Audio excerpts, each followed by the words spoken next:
Hey family, Danny here, and I am back with another love kiss or bite, depending on how you want to look at it. Here's another couple, another horror couple. We are talking about Micah and Katie, also known as in real life Micah Sloat and Katie Featherstone, in Paranormal Activity. Yes, we are taking it back to the 2000s. This film was a big hit. It cost 15 grand to make. It made 26.2 million first day, had the biggest opening, midnight opening at the time for a horror film at 8 million, and it spawned like 7 movies. So it just became this whole thing, and lots of imitators, But we're going to focus on Micah and Katie, and I gotta say, this guy, I just got to put it out there from gate. I was not happy with this guy. So let's start. Micah and Katie are a young couple. They're moving in together. They're in Cali and they got this nice house. And, they seem, very comfortable with each other, laughing, joking. We see them interacting as the movie begins together with her family. But we soon find out that there's some spooky, sinister stuff going on. There's things moving around the house. They're hearing noises. She's hearing her name being called, and she doesn't know what's going on, and she's disturbed by this. Micah, on the other hand, who's a fully grown man, I don't know the ages of these people in this film, but looking at them, I'd say they're at least millennial. They're at least, I would say, late 20s.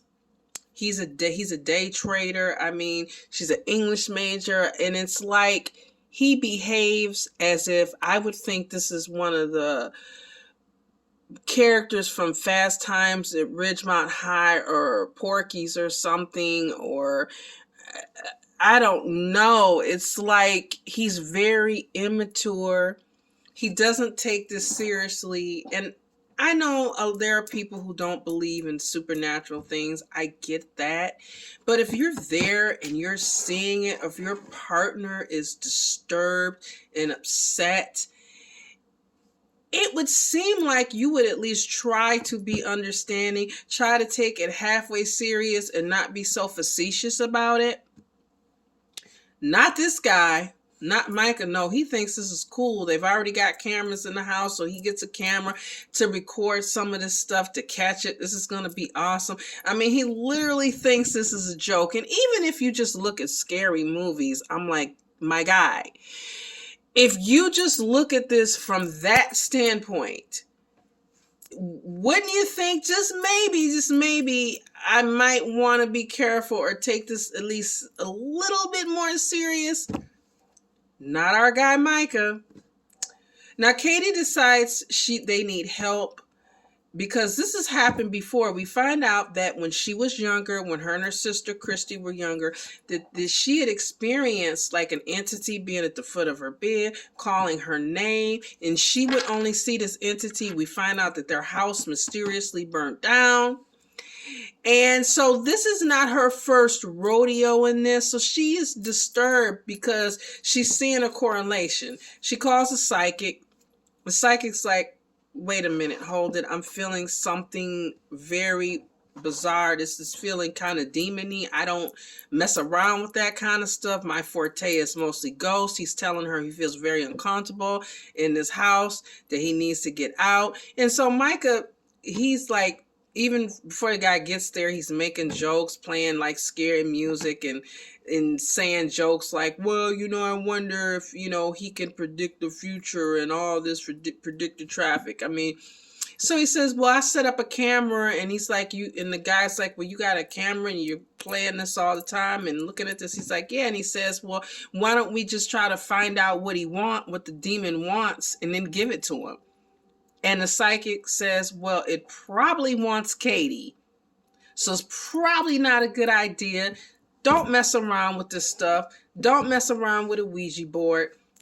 Do not try to make contact. The entity will see it as an invitation. He tells them this entity will more than likely follow them even if they leave the house. He's very serious. He gives them like a name of someone, a demonologist they can make contact with to help them, because he's like, this is above my pay grade. And of course, Micah thinks this is a great, big, giant joke to him. He thinks he's a crackpot. You know, he doesn't take it seriously. And does he listen to her about the Ouija board? Does he listen to the doctor? Does he listen to Katie, who he promises not to mess around with that? Of course he doesn't. Of course he gets a Ouija board and he tries to make contact with this entity, and sometimes even taunts it. And so as he does this, these occurrences just increase. We see them catch on camera that the board, you know, the planchette, which is what you use to, you know, move and, you know, with the letters and stuff, it moves on its own. It sets fire. There's damage on the board.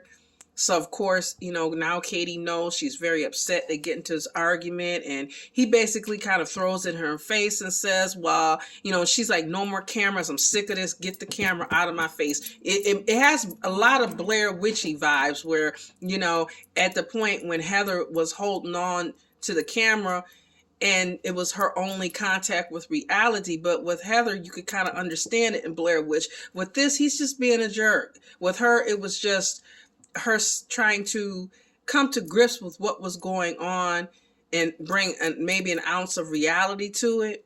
We're going to do Blair Witch one day, guys. We got to. But in this case, he's no Heather. He's just being a jerk.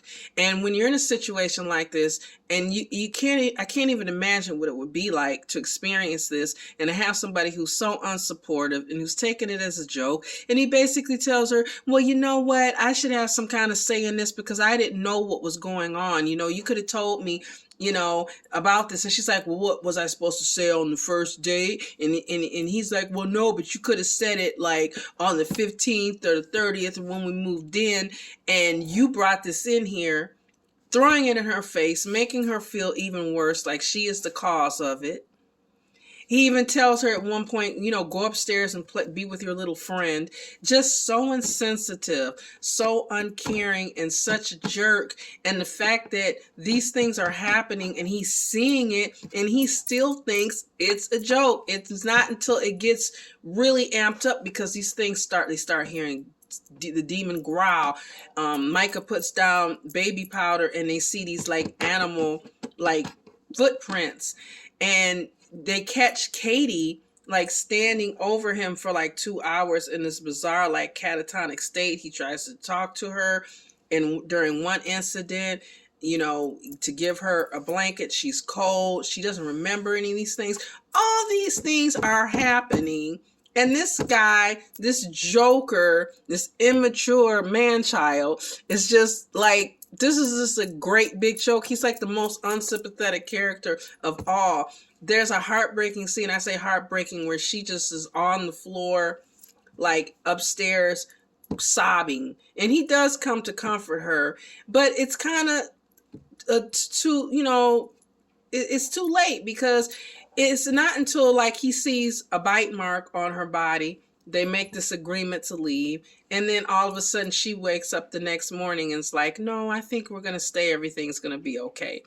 Which, another thing, here's a person who was stressed out, depressed, almost close, basically nervous breakdown. And now things are even more escalated. The situation has accelerated even more. And now she wants to stay, and you just like, oh, I don't get it. And they wind up staying. And of course, like, things do not work out well for this couple. We'll just say that there was actually more than one ending to this film. If you know, I have the box set, so they show both endings, and it's interesting. You can let me know in the comments if you have seen the endings, the alternate endings, and which one you like best, or what you thought of the ending. But this couple, I think, was kind of doomed from the very beginning, because they just they weren't on the same page as far as like one person I feel like was very mature and just, I don't know what to say, more of an adult, and he was just more like a child. It's just amazing to me to see someone in a horror film in that age behaving in this manner. You would think this would be like the high school kids, you know, from Scream, you know, not when they were adults, you know, and they were even smarter. Charlie was smarter in Fright Night than this guy. He had more sense. It's just unbelievable. But this is a couple, like I said, just again, we've talked about just being on different pages, and even without the supernatural aspect, I don't know how this kind of would have worked. They even gave kind of Jim and Pam vibes at one point when he's like, oh, we're engaged to be engaged. He just seemed like this was just not a likable character. And I think it exacerbated and made the situation even worse because she had nobody to really be there for her. Katie was really alone. I mean, to have this, like I said, she's been going through this since a young adulthood as a child. And then have this follow her. They even find at one point an old picture from her burnt up house in the attic. It's just crazy, all the things that happened. And this woman totally had no support. She was totally alone, totally by herself. And you really feel for her. Again, we have that human aspect in a horror film that makes you really want to root for them, especially her. And you want this to work out. And you're very invested in it. And I think that makes the terror and the horror of it even more real. I remember the first time I watched this film, I was home alone and I watched it at home. And it was crazy. I remember like, oh my gosh, am I hearing things? It really planted a lot in your mind. So let me know in the comments what you guys thought about my take on Micah, man-child, jerk, good boyfriend, or Paranormal Activity in general. Like and subscribe, and well, at least it's a Mac, right? Like and subscribe, and talk to you soon, and stay different. Bye.